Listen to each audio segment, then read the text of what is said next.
आज मैं आपको सर्वाइकल पेन या सर्वाइकल स्पॉन्डिलाइटिस या गर्दन के दर्द के बारे में बताता हूँ और उसका यौगिक और प्राकृतिक उपचार कैसे किया जा सकता है, इसके बारे में भी मैं आप सबके सामने जानकारी रखता हूँ।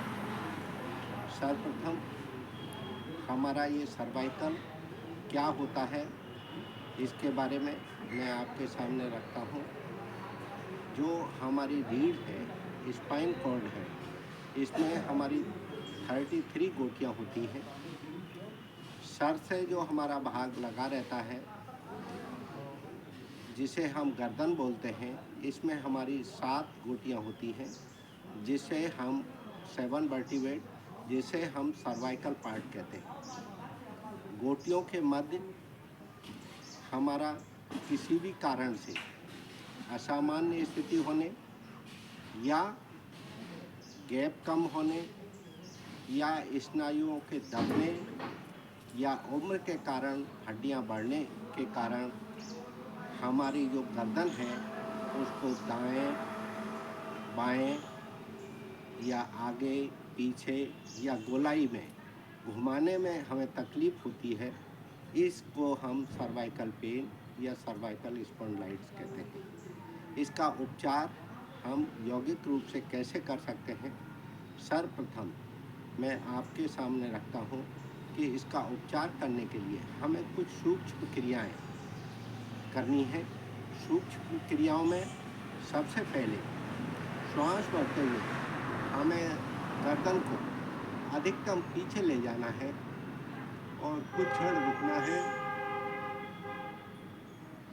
और श्वास भरते हुए धीरे धीरे वापस आएं। इसकी कम से कम 10 आवृत्तियाँ करें। इसी अनुरूप हमें गर्दन को दाईं ओर झुकाना है, यानी कान को हमें दाएं कंधे के पास ले जाना है, कंधे को ऊपर नहीं उठाना है और श्वास भरते हुए मध्य में आना है। श्वास खाली करते हुए आप गर्दन को हमको बाएं कंधे की ओर ले जाना है, लेफ्ट शोल्डर की ओर, और श्वास भरते हुए मध्य में आना। इसकी भी हमें कम से कम 10 आवृत्ति करनी है। अब हमें गर्दन को दोनों कंधों के मध्य से पीछे की ओर अर्धवृत्त में घुमाना है। जैसे मैंने ये कान रखा दाएं शोल्डर पर, राइट शोल्डर पर, और धीरे धीरे मैं श्वास भरते हुए पीछे ले गया, फिर बाएं कंधे पर आना। इसी अनुरूप बाएं कंधे से शुरू करके पीछे की ओर, फिर दाएं कंधे पर। इसको भी हमें कम से कम 10 बार घुमाना है। इसको हम ग्रीवा का अर्धवृत्त संचालन कहते हैं। सर्वाइकल पेन में, सर्वाइकल स्पॉन्डिलाइटिस में गर्दन को आगे नहीं ले जाना, आगे नहीं झुकाना है। ये हमारी सूक्ष्म क्रियाएं हैं। अब हम इनके आसन पर ध्यान देंगे। आसन मुख्य रूप से हम इसमें ताड़ासन करेंगे। दोनों पैरों को मिला लें, दोनों भुजाओं को सामने से उंगलियों को इंटरलॉक करें और श्वास भरते हुए हथेलियों को पलटते हुए धीरे धीरे भुजाएं आकाश की ओर ले जाएं, सामने की ओर से। भुजाएं आपकी कोहनियों कानों से लगी रहें। धीरे धीरे अधिकतम भुजाओं को ऊपर की ओर खिंचाव दें। भरी हुई श्वास में ही क्षमता अनुरूप आंतरिक को मत में रुकें और सबसे पहले एड़ियाँ नीचे लाएं और श्वास छोड़ते हुए भुजाओं को भी नीचे लें। इसको भी कम से कम आप 8 से 10 बार करें। अब मैं दूसरा आसन आपके सामने रखता हूँ, भुजंगासन। पेट के बल लेट जाएं, दोनों हाथ कोहनियों को भुजाओं की कोहनियों से मोड़ लें। हाथ जो है कानों के आसपास, दोनों पैर के पंजे लेटे हुए मिले हुए। सामान्य श्वास में सिर्फ गर्दन को उठाएं और श्वास भरते हुए धड़ को अधिकतम ऊपर उठाएं। कोहनियाँ नहीं उठानी है। भरी हुई श्वास में कुछ क्षण रुकें, फिर जरा सी कोहनियों को भी ऊपर उठाएं। पूरा दबाव आपके कमर पर रहे, गर्दन आपकी अधिकतम पीछे की ओर रहे। श्वास छोड़ते हुए धीरे धीरे वापस आएं।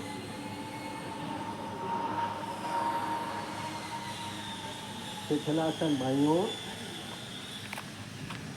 अब इसमें दूसरा आसन, त्रियक भुजंगासन। पुनः दोनों पैर मिला लें। दोनों पैरों में लगभग कंधों के बराबर फासला रखें। पैरों को पंजों पर खड़े करें। दोनों भुजाएं कोहनियों से मुड़ी हुई। हाथ हमारे कानों के आसपास। सामान्य श्वास में गर्दन उठाएं। भरी हुई श्वास में कोहनियों को सीधा करना और गर्दन अधिकतम पीछे की ओर, सर अधिकतम पीछे की ओर।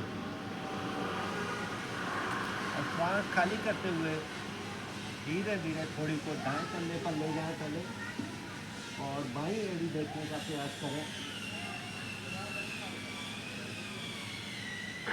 श्वास करते हुए मध्य में आए। अब थोड़ी को बाएं कंधे पर ले जाएं, दाईं एड़ी देखने का प्रयास करें। श्वास करते हुए मध्य में आए और धीरे धीरे श्वास खाली करते हुए आपकी पोजीशन पर आ जाए, शिथिलासन दाईं। इसमें एक और आसन हम आपको बताएंगे, सर्पासन। दोनों पैर मिला लें, दोनों हाथ की उंगलियों पर लॉक कर लें और श्वास भरते हुए धड़ को और भुजाओं को अधिकतम ऊपर उठाना है।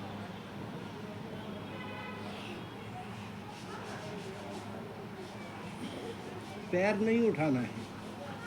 सर अधिकतम पीछे की ओर, क्षमतान रूप रुकना है। धीरे धीरे श्वास छोड़ते हुए वापस। शिथिलासन बाईं ओर।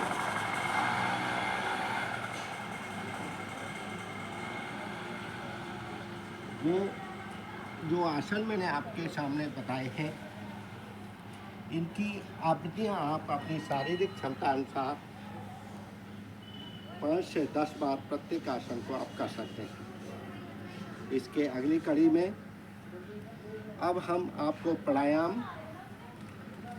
बताएंगे। इसमें कम से कम 3 आपको प्राणायाम करना है। ध्यान के किसी भी आसन में आप बैठ जाएं। सुखासन, सिद्धासन, स्वास्तिकासन, पद्मासन।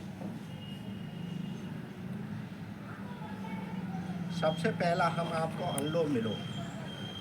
बाएं हाथ ज्ञान मुद्रा में रखें, दाएं हाथ का प्राणायाम पोज बनाएं। अंगूठे से दाईं नासिका बंद करें, बाईं से धीरे धीरे श्वास भरें। बाईं नासिका बंद कर लें और धीरे धीरे धीरे श्वास को दाईं नासिका से छोड़ें। अब दाईं नासिका से श्वास भरें, दाईं नासिका बंद कर लें, धीरे धीरे बाईं नासिका से श्वास को छोड़ें। ये एक आवृत्ति हुई। इसमें हमें यह ध्यान रखना है, जितनी देर में हम श्वास नासिका में भर रहे हैं उतनी देर में हमको श्वास नासिका से छोड़ना है। यानी पूरक की स्थिति और रेचक की स्थिति हमारी बराबर होनी चाहिए।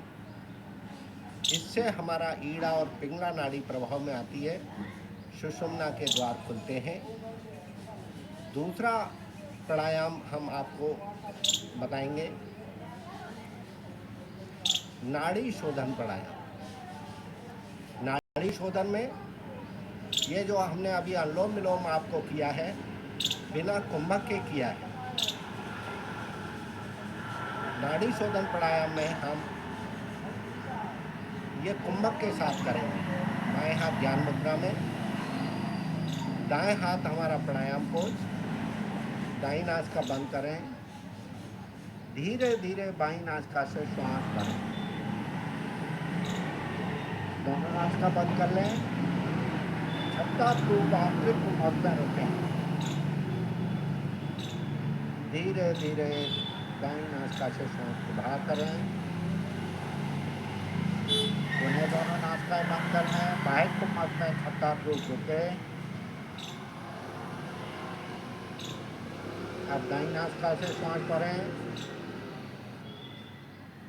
दोनों नासिका बंद कर लें, आंतरिक कुंभक में रुकें।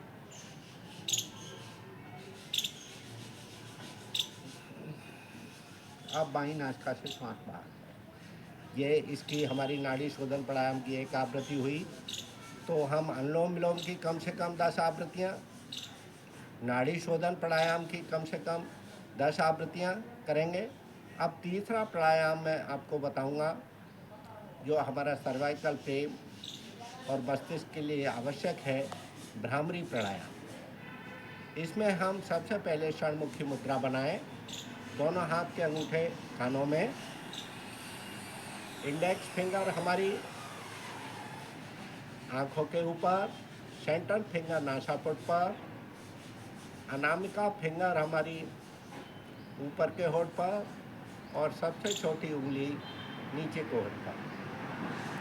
दूसरी हमारी खेचरी मुद्रा बना लें, जेवा को तालू से पलट के लगा लें और नासिका से श्वास भरें। कंठ से भौरे की तरह गुंजन करना है। इसकी कम से कम 6 आवृत्ति करें। मैं एक आवृत्ति आपको बता रहा हूँ। और गुंजन जो भौरे के गुंजन की ध्वनि है, प्रतिध्वनि है मस्तिष्क में सुने।